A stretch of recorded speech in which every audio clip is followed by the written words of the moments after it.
শরীফ ওয়ালান নাবিয়্যু সাল্লাল্লাহু আলাইহি ওয়াসাল্লাম আখলিস দীনাকা ইয়াকফিকাল আমালুল কলিল।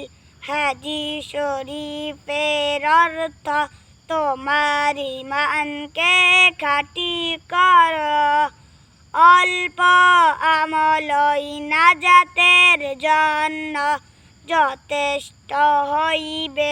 নম্বর হাদিস শরীফ ফাদলুল আলিমি আলাল আবিদি কাফাদলি আলা আদনাকুম।